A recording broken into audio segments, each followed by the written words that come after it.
Muy bien, estamos en el capítulo 21 de Primera de Samuel. Las cosas se están poniendo bastante difíciles para David. Saúl ya se ha descubierto de que lo quiere encontrar y lo quiere matar. Saúl ya como decimos en Mexicali, se le botó la chaveta. ¿Ok? Y ahora no solamente ha querido matar a David, sino que también, como vimos la semana pasada, quiso matar a su propio hijo. Y le advirtió a su hijo que mientras David viviera, el reino de él, de su hijo, de Jonatán, no iba a poder ser, no iba a poder existir. Pero como vimos, no es tanto que el hijo de Yesé, como se llama el papá de David, viviera y que le fuera a quitar el reino a Jonatán. Era que así lo había determinado Dios. Y Dios poco a poco está preparando a David por medio de pruebas bastante difíciles para que un día llegue y tome el trono de Israel y sea lo que se va a convertir en el rey más amado, en el rey más famoso, en el rey más poderoso, en el rey que finalmente pudo hacer de Israel una gran nación y bajo el cual se logró obtener la mayor parte del territorio de la tierra prometida que Dios le había prometido al pueblo judío una vez que él fue rey. Vamos a ver que no fue fácil para David. David tuvo que pasar por muchas dificultades, tuvo que soportar muchas persecuciones, tuvo que soportar muchas aflicciones y en su mayoría, muy injustamente. Entonces hoy estamos en el capítulo 21, la persecución que va a comenzar ahora de parte de Saúl para con David. Les puedo decir desde ahorita que va a durar como 20 años. Espero que nosotros no duremos 20 años estudiando Primera y Segunda de Samuel, pero la persecución de David va a durar como 20 años. Es importante saber esto, porque a menudo tenemos la tendencia a leer la Biblia y a leerla capítulo tras capítulo, tras capítulo, tras capítulo y pensar que así tan rápido como la estamos leyendo, así tan rápido están pasando las cosas, pero ese no es el caso. El caso es que entre un capítulo y otro, entre un estudio y otro, pasa mucho tiempo a veces. Entonces, una de las cosas que voy a tratar de comunicarles y de enseñarles es cuánto tiempo ha pasado entre un suceso que estamos leyendo y el próximo que estamos leyendo. Cuando eso no venga al caso, no viene al caso, porque hoy el capítulo 21 sigue exactamente en donde se quedó el capítulo 20. ¿Verdad? David huyendo a la tierra de Nob. Noten ahí en el versículo 1 de Primera de Samuel 21 se nos dice: David fue a Nob en busca del sacerdote Ahimelech. Al ver a David, Ahimelech se sorprendió mucho y le preguntó: ¿cómo es que vienes tú solo sin ninguna compañía? Noten primero, sí, que David va a buscar a un sacerdote. David de nuevo va a buscar a alguien que esté cerca de Dios. Va a buscar a alguien que quizás le pudiera dar algún consejo de parte de Dios, le pudiera decir qué está pasando, le pudiera quizás comunicar de alguna manera por qué está pasando lo que le está pasando y cómo puede él contrarrestar los ataques de los cuales Saúl lo está haciendo objeto. Ahora noten aquí que cuando llega con el sacerdote Ahimelech se sorprende. Se sorprende porque lo ve solo. Se sorprende porque no viene con él un contingente de gente, porque no viene con él un ejército. Y me imagino que como David era parte de los generales de Saúl, o porque era el yerno del rey, se esperaba que donde quiera que fuera, iría con él algún contingente de soldados para cuidarlo, para protegerlo, quizás para ayudarlo en alguna batalla que fuera a emprender. Me hace pensar en, por ejemplo, los presidentes de nuestros días, ¿verdad? Cuando salen, bueno, excepto AMLO, él no lo hace así porque él es especial, pero la mayoría de los presidentes cuando salen traen un gran contingente de patrullas y policías y personas que los protegen y gente que va delante de ellos y detrás, que cierra las calles y se pone a las entradas de todos los lugares en donde va a entrar para protegerlo, ¿verdad? Porque el presidente de una nación es una persona muy importante y se piensa que si el presidente de cualquier nación es asesinado o algo, esa nación, hasta que las cosas no se aclaren y queden como deben quedar, va a caer en caos, ¿verdad? Entonces me imagino yo que Ahimelech, sabiendo que David era el yerno del rey, que era uno de sus generales, esperaba que a donde quiera que David fuera con un gran contingente de personas. Pero creo también que Ahimelech estaba esperando algo de David, que como hemos estado viendo, David no era muy apto a tener.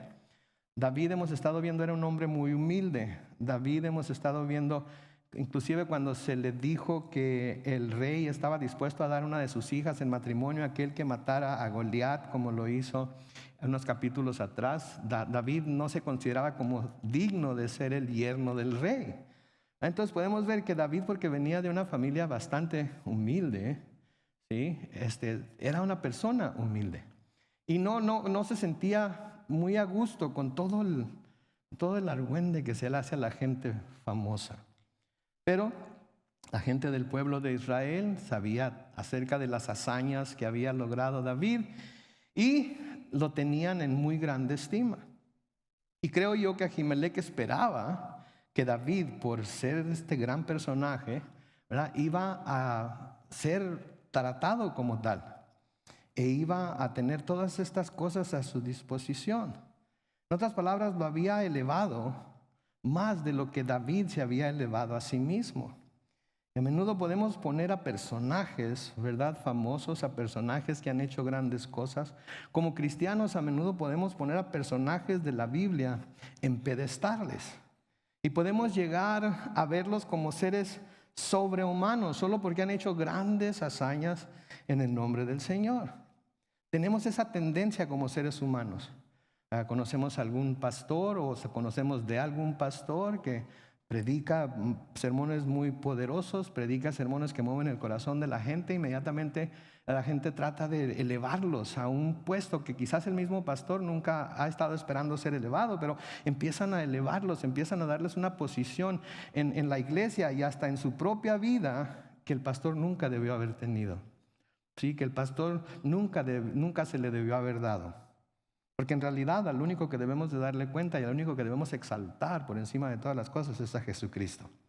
Y aunque nuestros pastores pudieran ser buenos pastores y aunque nuestros pastores pudieran estar haciendo exactamente lo que Dios les ha dado para hacer, de todas maneras no debemos exaltarlos más allá que ninguna otra persona, porque todos y cada uno de ellos, incluyéndome a un servidor, podemos en un momento determinado caer y fallar. Y entonces, ¿qué sucede? Todo el mundo se decepciona, y no solamente se decepciona de Dios, del pastor, sino que termina decepcionándose de Dios, especialmente cuando hay gente que ha hablado muy bien de ese pastor, que admira mucho a ese pastor y lo recomienda con amigos y familiares, etcétera, etcétera. Cuando el pastor cae, ¿qué es lo primero que dicen? Ya ves, pues está tu pastorcito, míralo, ¿no? Que era muy santo, ¿no? Que era muy esto y aquello otro. Entonces a menudo podemos poner a personajes, y como cristianos a personajes de la Biblia, en pedestales o verlos como seres sobrehumanos solo porque han hecho grandes cosas, grandes hazañas en el nombre de Dios. Pero podemos ver que todo aquel hombre que Dios ha escogido para hacer grandes cosas ha sido hombres comunes y corrientes. Han sido hombres como cualquiera de nosotros. Podemos recordar a Abraham, ¿verdad?, al padre de la fe judía, ¿verdad? Cómo lo llamó de Ur de los Caldeos, de un lugar en donde era básicamente un idólatra, adoraba a otros dioses, y simplemente porque Dios quiso escogerlo a él, lo escogió y lo llamó para que saliera de su pueblo y de su parentela. Podemos ver a Isaac, el hijo de Abraham. Fue un hombre común y corriente, no fue alguien que tuviera gran conocimiento, no se nos dice que tenía gran fuerza ni nada, era simplemente el hijo de Abraham. Jacob, ¿verdad?, el agarratalones se le decía, el engañador que quiso tomar el lugar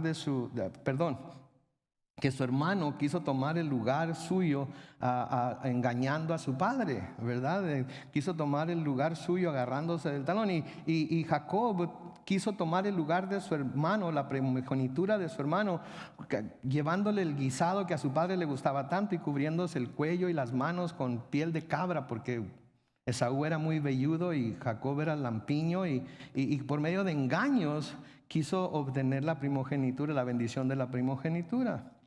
Tenemos a Moisés también. ¿Quién era Moisés?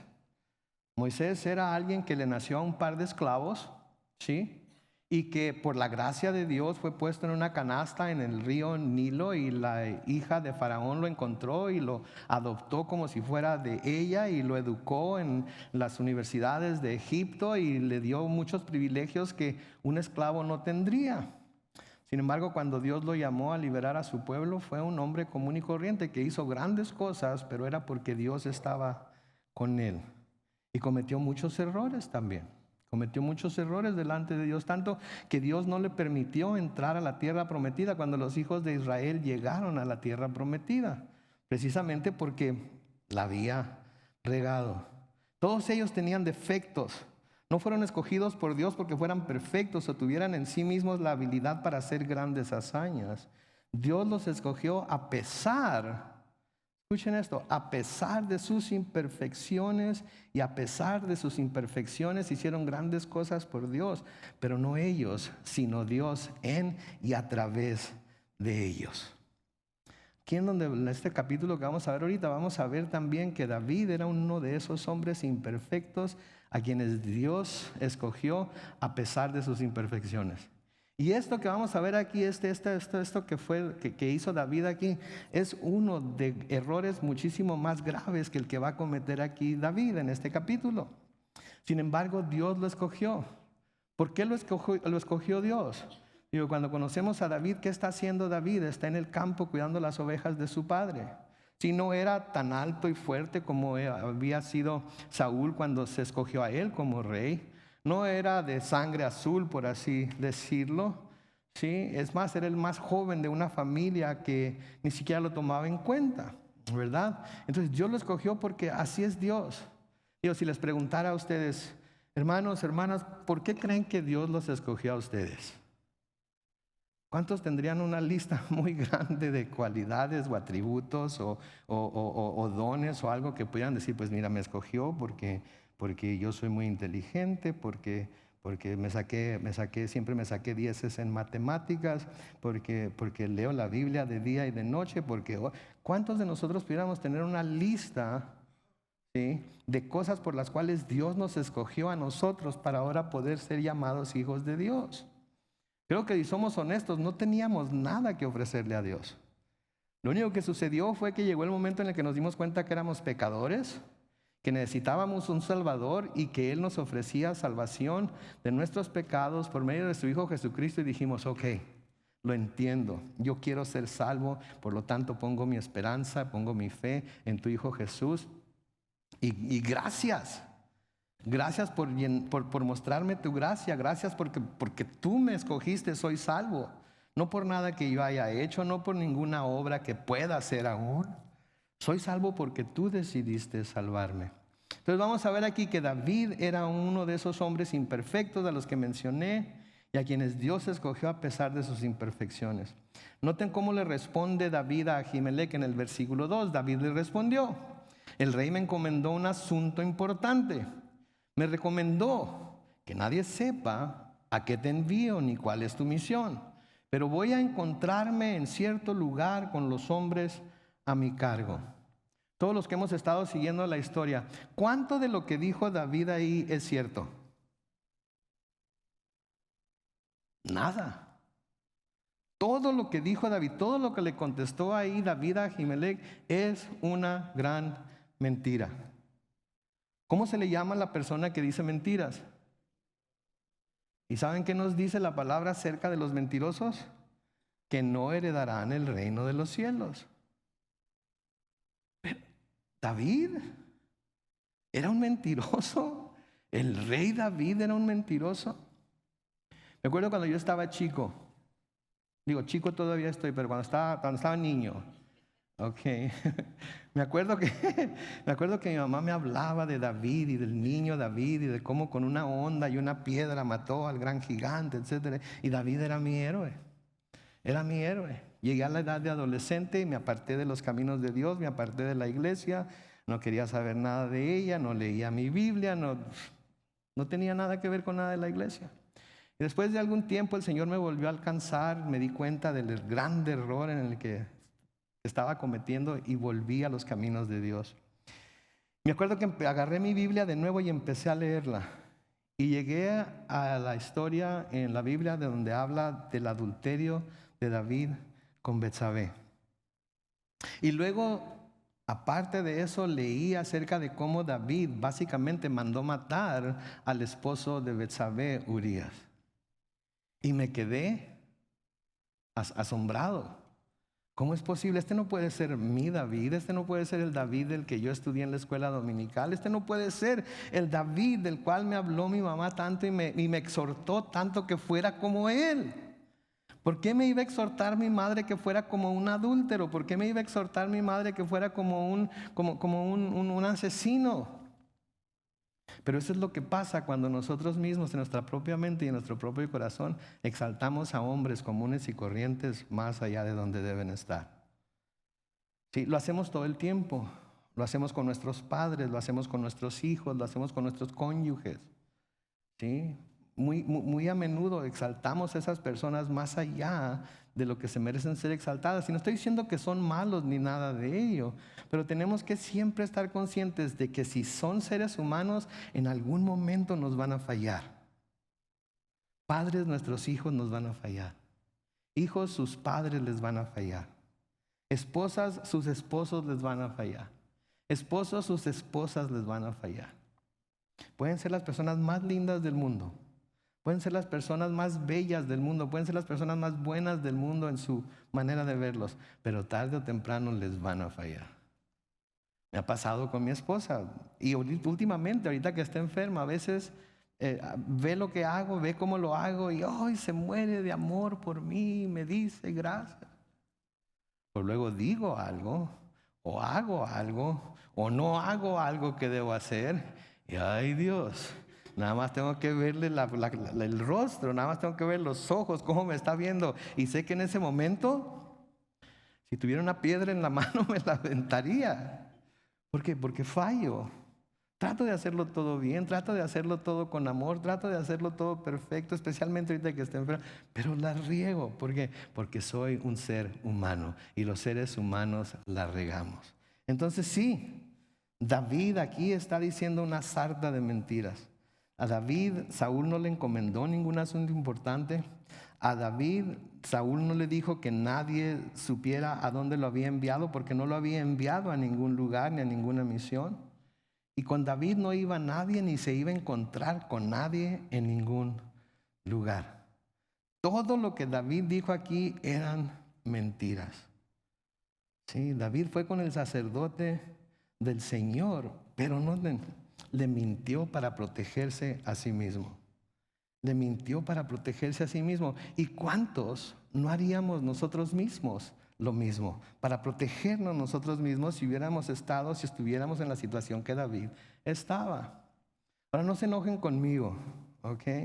Porque quizás estén pensando, ¿para qué me dice todas estas cosas de David, pastor? Yo en tan alta estima que lo tenía.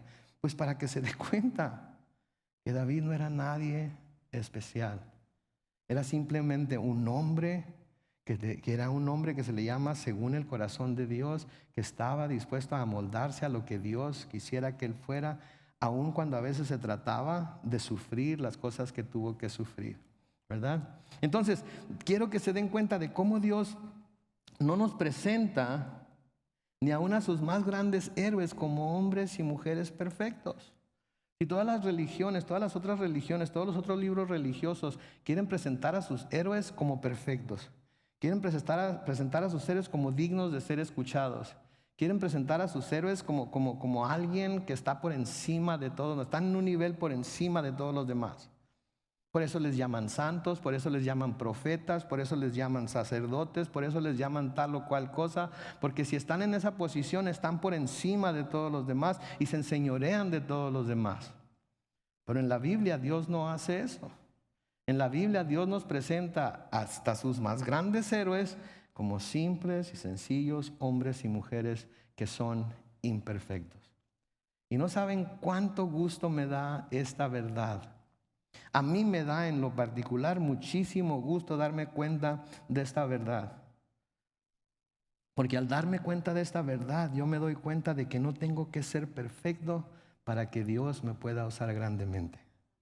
No tengo que ser perfecto para que Dios me tome así como soy, con todos y mis defectos, con todas y mis debilidades, y me use grandemente en su obra. Simplemente tengo que ser una persona que está dispuesta a ser usada por Dios. Y saben que a ustedes les debe dar también gusto que esto sea cierto.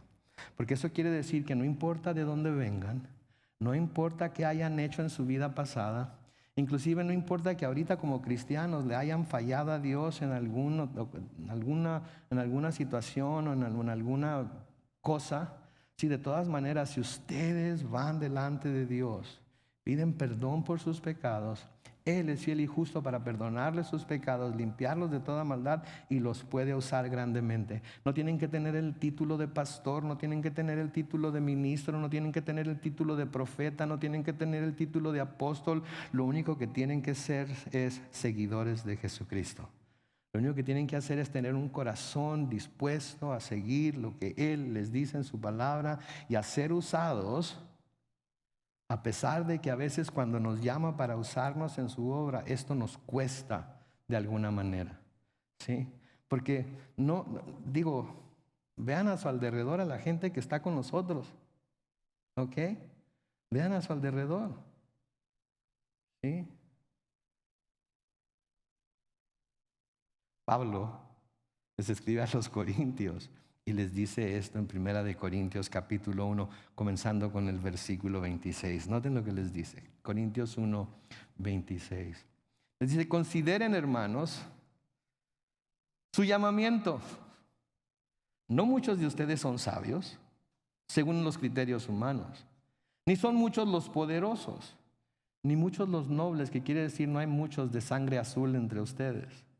No hay muchos así que digamos, hoy son de descendencia real o algo. No hay nada, no hay mucho de eso.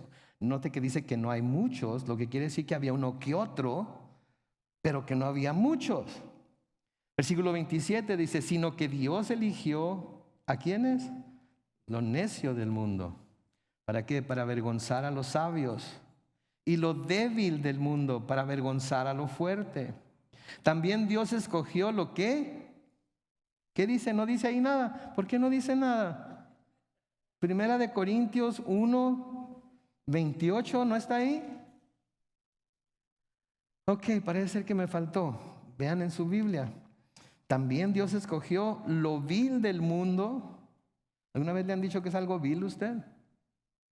Lo menospreciado y lo que no es, para deshacer lo que es, a fin de que nadie pueda jactarse en su presencia. Pero gracias a Dios, ustedes ahora son de Cristo Jesús, a quien Dios ha constituido como nuestra sabiduría, nuestra justificación, nuestra santificación y nuestra redención, para que se cumpla lo que está escrito, el que se gloríe en el Señor. ¿Se fijan ustedes entonces? ¿Por qué nos escogió Dios? Porque como nos dice ahí en 1 Corintios 1, los versículos 26 al 31, nos escogió porque no somos muy sabios, porque no somos muy poderosos, porque no somos nobles. Nos escogió porque somos lo necio del mundo. Nos escogió porque somos lo débil del mundo. Nos escogió también porque somos lo vil del mundo. Algunos somos más viles que otros, pero hemos sido viles y lo menospreciado del mundo. Nadie podía ver en nosotros que íbamos a llegar a hacer algo nunca en nuestra vida. Yo no sé a ustedes, pero a mí se me dijo muchas veces, tú no vas a llegar a hacer nada en tu vida. Sigue así como vas y donde vas a terminar va a ser en la cárcel o en una tumba. A mucha gente eso es lo que se les dice, y se les dice eso creciendo, toda su vida se les dice eso, ¿sí? Pero de todas maneras Dios nos escoge, de todas maneras Dios nos quiere usar, sí, y lo hace, nos escoge de esa manera porque no quiere que nadie pueda jactarse en su presencia, no quiere que nadie pueda decir, no, pues claro, mira, ¿cómo no me iba a escoger a mí? Si yo estudié tantos años, si yo tengo una licenciatura en divinidades, si yo tengo una licenciatura en teología, si yo tengo esto y aquello, estudié bajo el profesor fulano de tal, como Pablo, que hacía alarde de que había estudiado a los pies de ¿quién? ¿Se acuerdan? De Gamaliel, uno de los mejores maestros que se hubiera podido tener. Pero noten lo que le dice en el versículo 30, pero gracias a Dios ustedes ahora son de Cristo Jesús. Eso es lo que nos hace aptos para servir. Eso es lo que nos da la habilidad para poder hacer grandes cosas por Dios, que ahora somos de Cristo Jesús, ¿sí? A quien Dios ha constituido. Noten, si somos sabios por Cristo Jesús, porque Él es nuestra sabiduría. Si somos justos por Cristo Jesús, porque Él es nuestra justificación. Se nos puede llamar santos porque estamos en Cristo Jesús y Él es nuestra santificación. Y se nos puede llamar redimidos y valiosos porque en Cristo Jesús Él nos compró, Él nos redimió del pecado en el que vivíamos y nos ha hecho personas valiosas para Él, tanto que ahora somos llamados hijos de Dios. ¿Para qué? De nuevo en el versículo 31, para que se cumpla lo que está escrito, el que se gloríe en el Señor. ¿Sí? Pues todos nosotros, si tenemos algo de qué gloriarnos, ¿de qué es? Del Señor, de que somos de Él, de que Él nos puede usar. Y espero que todos y cada uno de nosotros queramos ser usados por Dios y estemos dispuestos a ser usados por Dios. Hoy se nos dio la oportunidad de ser usados por Dios en las vidas de las personas que más podemos impresionar y que más necesitan saber desde pequeños acerca de la salvación en Cristo Jesús. Hoy se nos ha invitado a ser usados por Dios en esas pequeñas vidas. Y hay quienes están siendo llamados a ser usados por Dios en esos ministerios.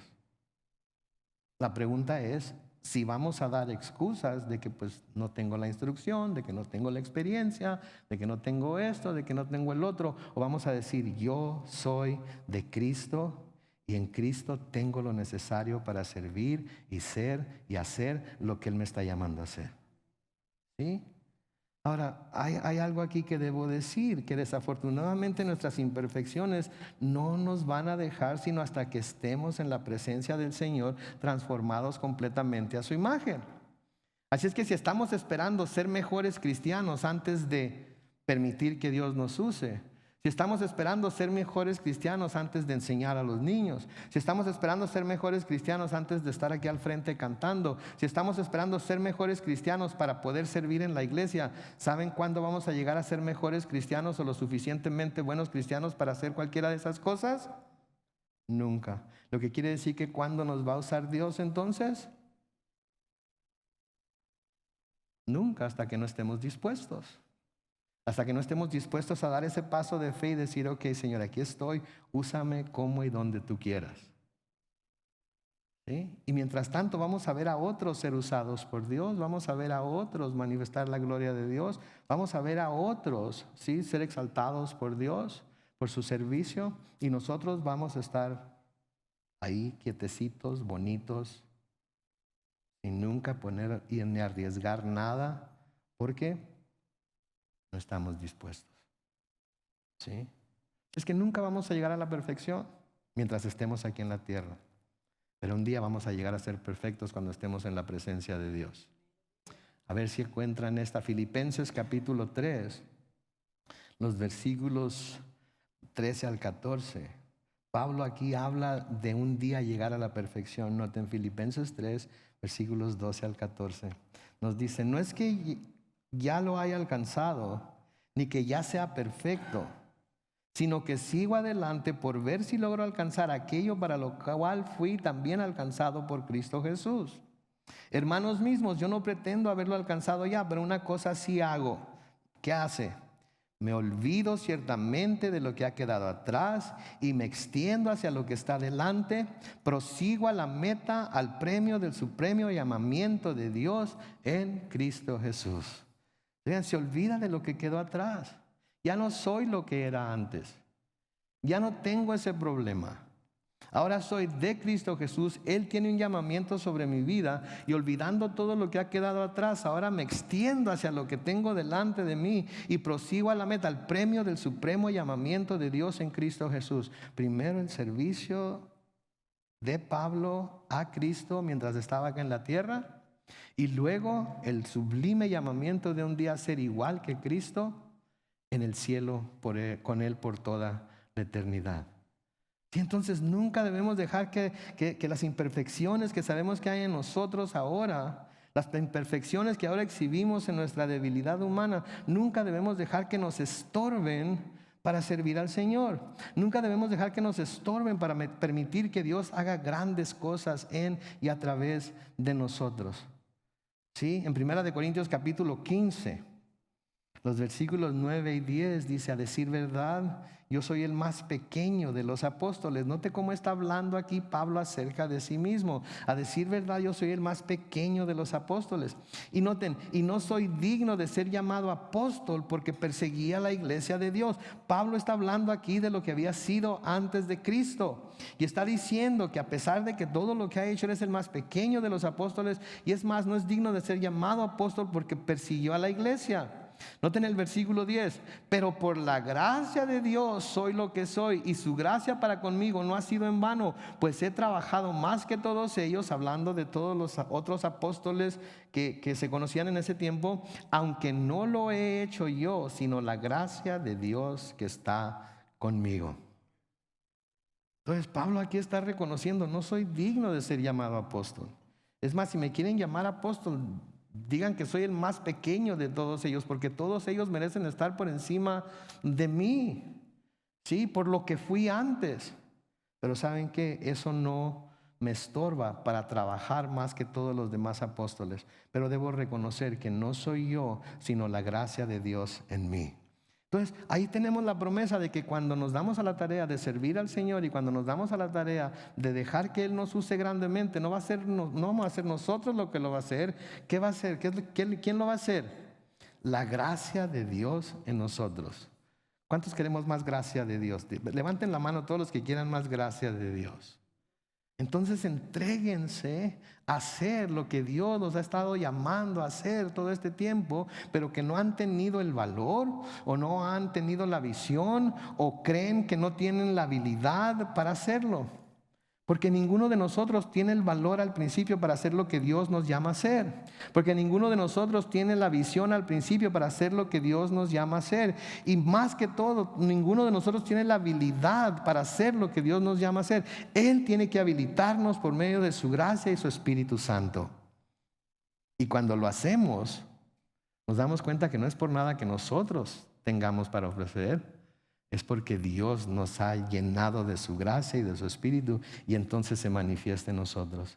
Entonces Pablo aquí reconoce que no es digno de ser llamado apóstol de Jesucristo por todo lo que había hecho en contra de la iglesia antes. Pero también noten cómo no permite que lo que hizo antes de Cristo lo defina como persona, sino lo que ha podido lograr por la gracia de Dios y para Dios. No dejemos que lo que hemos hecho antes de Cristo nos defina como personas. La palabra de Dios nos dice que si alguno está en Cristo, ¿qué es? Nueva criatura. Las cosas viejas, ¿qué les pasaron? Pasaron. He aquí, todas son hechas nuevas. Entonces no debemos de ser definidos por lo que hicimos antes de Cristo, porque si a mí se me definiera por lo que hice antes de Cristo, calle, boca, pare, lengua.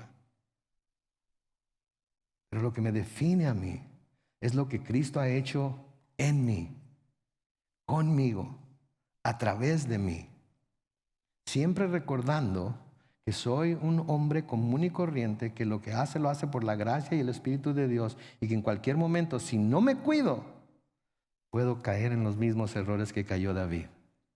Y todos nosotros podemos hacer lo mismo. Entonces la misma gracia que le fue dada a Pablo nos ha sido dada a nosotros, y es por esa misma gracia que nosotros podemos, como Pablo, hacer grandes cosas por Dios. Amén. Es decir que todos nos vamos a levantar y vamos a decir: ok, Señor, hoy te digo y te pido en el nombre de Cristo que me reveles qué es lo que quieres que yo haga.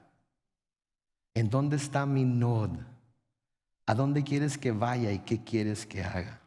Ahora, aquí vamos a ver otra forma en la que David es un hombre común y corriente, porque noten, tiene una necesidad física para la cual busca satisfacción. ¿Y saben cuál es esa necesidad? Tiene hambre. Tiene hambre. Y tiene que comer. ¿Sí? A veces no nos damos cuenta de estos pequeños detalles porque leemos así bien rápido, pero David tuvo hambre y tenía que satisfacer esa necesidad. ¿Saben quién más tuvo hambre? Nuestro Señor Jesucristo tuvo hambre y tuvo que satisfacer esa necesidad. Nuestro Señor Jesucristo se cansó y tuvo que descansar también. Lo que lo hace un hombre, lo que nos comprueba que fue un hombre, que fue 100% hombre.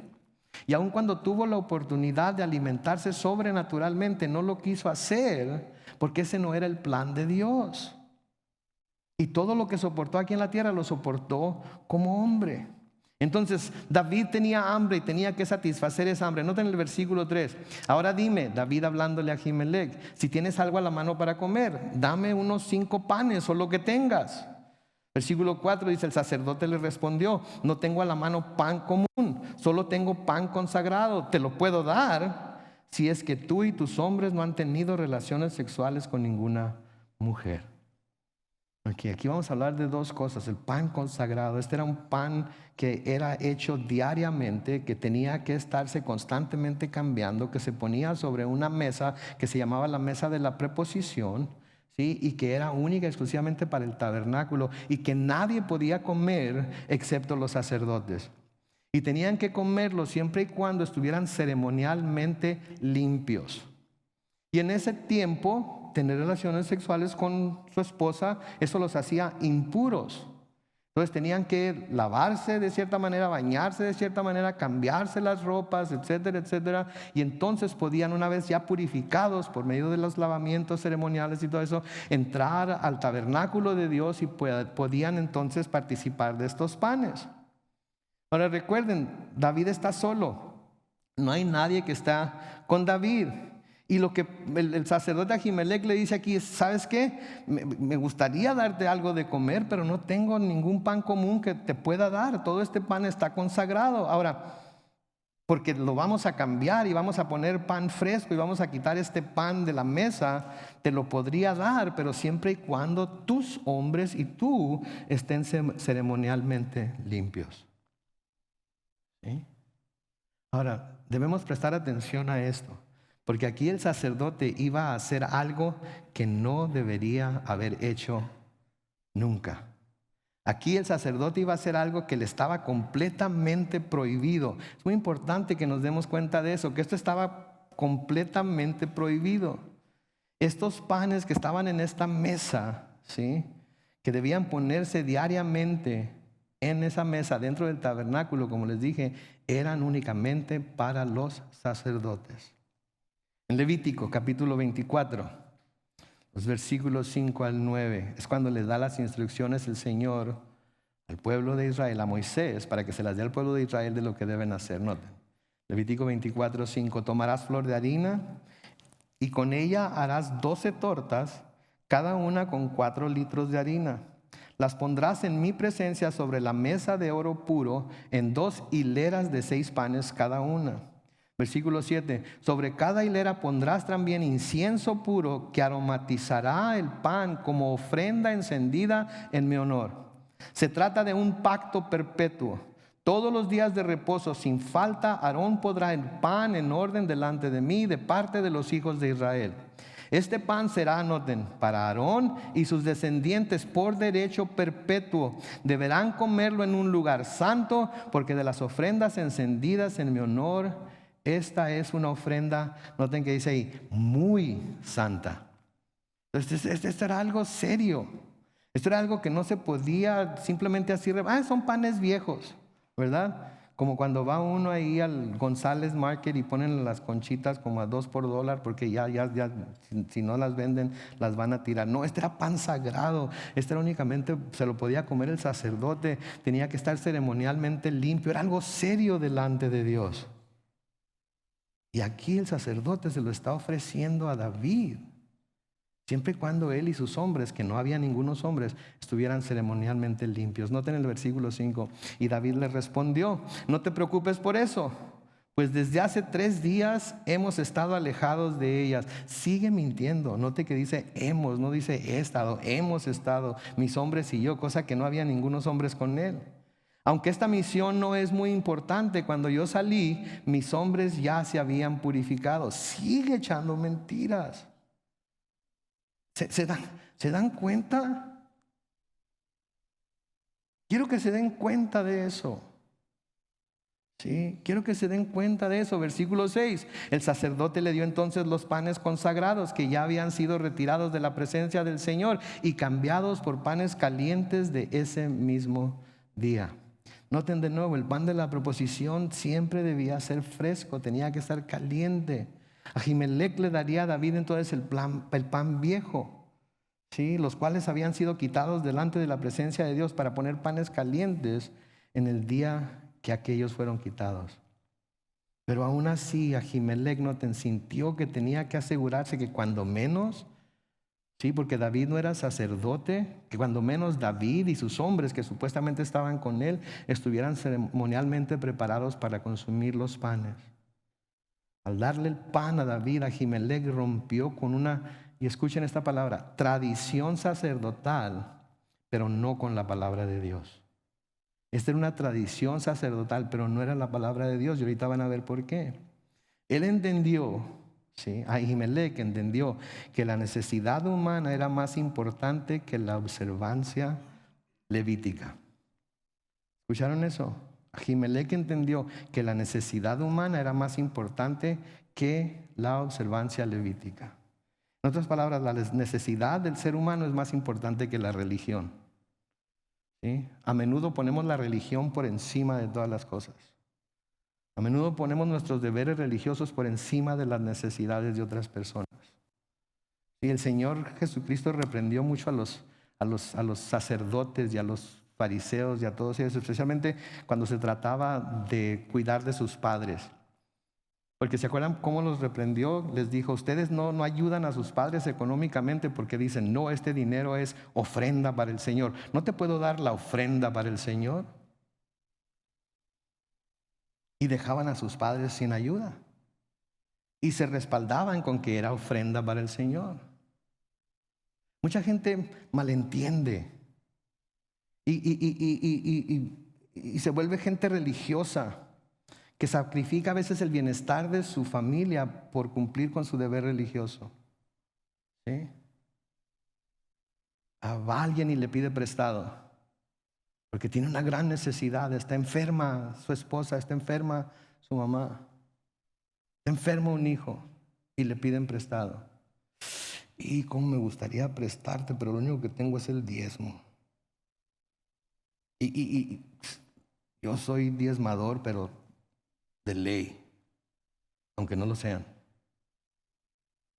Y en lugar de ayudarle a la persona que tienen enfrente, que tiene una necesidad, deciden que su diezmo lo tienen que dar a como de lugar. Cuando llegan a la iglesia y es el momento de dar el diezmo, dicen, no, la semana que entra lo doy. Pero en su mente cumplieron con su deber religioso. Hay mucha gente que prefiere cumplir con su deber religioso que hacer lo correcto por las personas que tienen delante de ellos necesitados. Una hermana vino una vez y me dijo, hermano, yo quiero diezmar, pero mi esposo no me deja que diezme. No le dije, hermana, usted diezme, pase lo que pase, porque el Señor la va a bendecir a usted si usted diezma. ¿Qué le dice el Señor a las esposas antes de hablarles del diezmo? Que se sometan a su marido en todo como al Señor. ¿Sabe qué le dije, hermana? Sométase a su marido en todo como al Señor, como la palabra de Dios dice. Y oren mucho por él, para que un día Dios cambie su corazón y él mismo le diga, mi amor, yo creo que es tiempo de que diezmemos. No debemos de sustituir la religiosidad. No debemos de sustituir nuestros dogmas religiosos, ¿sí?, por lo que verdaderamente la palabra de Dios nos dice. Porque la palabra de Dios es para dar vida, no para quitar la vida. Es para bendecir, no para maldecir. Y no debemos de tomar la palabra de Dios como excusa para hacer o no hacer ciertas cosas, porque ay, Satanás. Porque la palabra de Dios va por encima de todo lo demás. ¿Sí? Porque la palabra de Dios no se va a contradecir. El Señor Jesucristo usó este acontecimiento para ilustrar lo misericordioso que es Dios en verdad. El mismo Señor Jesucristo usó este acontecimiento para ilustrar lo misericordioso que es Dios en verdad. Espero que tengan esta cita ahí arriba. Si no, búsquenla en su Biblia. Es Mateo capítulo 12, los versículos 1 al 8. Mateo capítulo 12, los versículos 1 al 8. Nos dice: y en aquel tiempo, al pasar Jesús por los sembrados en un día de reposo, sus discípulos tuvieron hambre y comenzaron a arrancar espigas y a comérselas. Cuando los fariseos vieron esto, le dijeron: fíjate, tus discípulos hacen lo que no está permitido hacer en el día de reposo. Vamos a detenernos ahí. Los discípulos estaban agarrando espigas, estaban quitándoles la cáscara y se las estaban comiendo el trigo porque tenían hambre. Pero para los fariseos estaban cosechando trigo. Eso era lo que los fariseos estaban viendo. No que estaban satisfaciendo un hambre física que en realidad tenían. Estaban viendo que estaban cosechando trigo. Y por ello los juzgaron y los condenaron de desobedecer la ley del día de reposo. Esa es la mente religiosa. Esa es la mente que se preocupa por las apariencias. Esa es la mente que se preocupa porque todo el mundo sepa lo religioso y comprometido que está con Dios, cuando en ciertos aspectos de su vida eso es peor lo que está haciendo que lo que está juzgando que otros están haciendo. ¿No les ha pasado eso? Espero que ustedes sean los que están siendo juzgados y no los que están juzgando, ¿verdad? Porque a veces así es, juzgamos a la gente, porque eso es lo que dice la Biblia, que eso es de lo que... Lean toda la Biblia, léanlo todo y léanlo en contexto y vean lo que quiere decir, porque eso es precisamente lo que está diciendo aquí el Señor Jesús, ¿sí? Versículo 3 dice: pero Él les dijo: ¿no han leído ustedes lo que hizo David cuando él y sus acompañantes tuvieron hambre? Versículo 4: pues entró en la casa de Dios y comió los panes de la proposición, panes que ni a él ni a sus acompañantes les estaba permitido comer, sino solamente a los sacerdotes. ¿O no han leído ustedes en la ley que en el día de reposo los sacerdotes que están en el templo profanan el día del reposo y no se les culpa de nada? Los sacerdotes trabajaban más el día de reposo que todos los otros días. Y lo que el Señor les está diciendo, ¿no se están dando cuenta el ejemplo que Dios les está dando aquí? Porque si se tratara del día del reposo, entonces todos los sacerdotes estarían muriendo cada sábado por romper la ley del día de reposo, porque se la pasan trabajando todo el día. Y eso debe abrirnos los ojos y los oídos. Y nos debe hablar de la misericordia de Dios. De que estos hombres que merecían morir por quebrantar la ley y que estaban juzgando a otros, no por quebrantar la ley, sino por recoger unas cuantas espigas y pelarlas y comérselas, ¿sí? De todas maneras no los fulminó. Y de todas maneras no acabó con ellos. ¿Sí?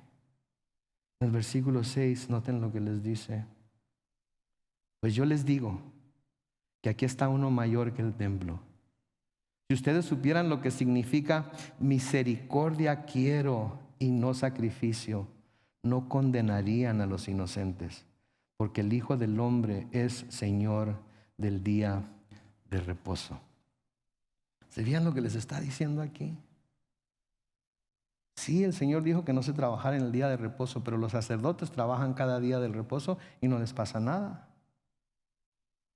Sí, lean lo que pasó con David cuando llegó a la casa de Dios y tenía hambre. No debía de haberse comido esos panes, pero se los comió. ¿Y qué le pasó a David? Absolutamente nada. ¿Por qué? Porque Dios está más preocupado por la necesidad de la persona que por la religiosidad de la persona. Y muchas veces nos preocupamos más por la religiosidad que por la necesidad. Y a menudo la religiosidad nos estorba para hacer lo que debemos hacer por las personas que tenemos delante que son necesitadas. ¿Se acuerdan del buen samaritano? ¿Se acuerdan cómo encontró a aquel hombre tirado y golpeado y le habían robado? ¿Se acuerdan que los sacerdotes y los escribas pasaban por ahí, pero no lo querían tocar para no contaminarse? y lo dejaban ahí tirado. Y el buen samaritano, que se suponía que era enemigo de este hombre, porque este hombre era israelita, lo toma, venda sus heridas, lo lleva a un mesón, lo deja encargado con el mesonero y le da dinero para pagar por lo que pudiera él usar. Y le dice, si algo se te debe, cuando venga de regreso te lo pago. ¿Sí? ¿Cuántos de nosotros, si veríamos a alguien cuando venimos rumbo a la iglesia necesitados de que se les ayude? Y es obvio que no hay nadie más que nosotros para ayudarles. ¿Cuántos nos detendríamos para ayudarles? ¿Y cuántos seguiríamos derecho porque voy a la iglesia? No puedo llegar tarde a la iglesia. Si llego tarde, si me detengo a ayudarle, voy a llegar tarde a la iglesia. Si le doy para el taco, voy a desacompletar mi diezmo. Y Dios quiere todo mi diezmo. ¿Se fijan la diferencia? Misericordia quiero y no sacrificio.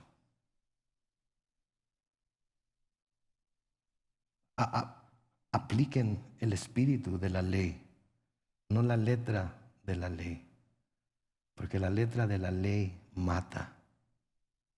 ¿Sí?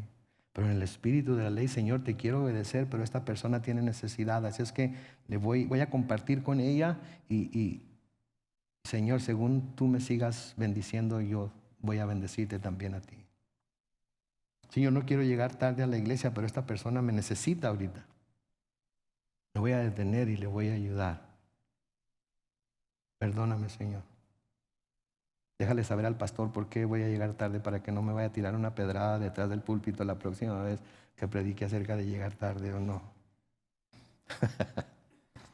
David era una persona común y corriente como todos y cada uno de nosotros. Pero una persona que siempre buscaba hacer la voluntad de Dios y que buscaba ser transformado por Dios, como vamos a ver más adelante, y por eso lo usó Dios. Espero que todos nosotros tengamos ese mismo espíritu, ese mismo corazón. Dios nos ha salvado, mis hermanos. Dios nos ha hecho criaturas nuevas. Dios nos ha dado un corazón nuevo, ¿sí? Una vida nueva para que la usemos para su honra y su gloria. Nos encontró abatidos por el pecado, nos encontró sucios y contaminados, pero Él nos ha limpiado para usarnos como vasos de honra en su casa.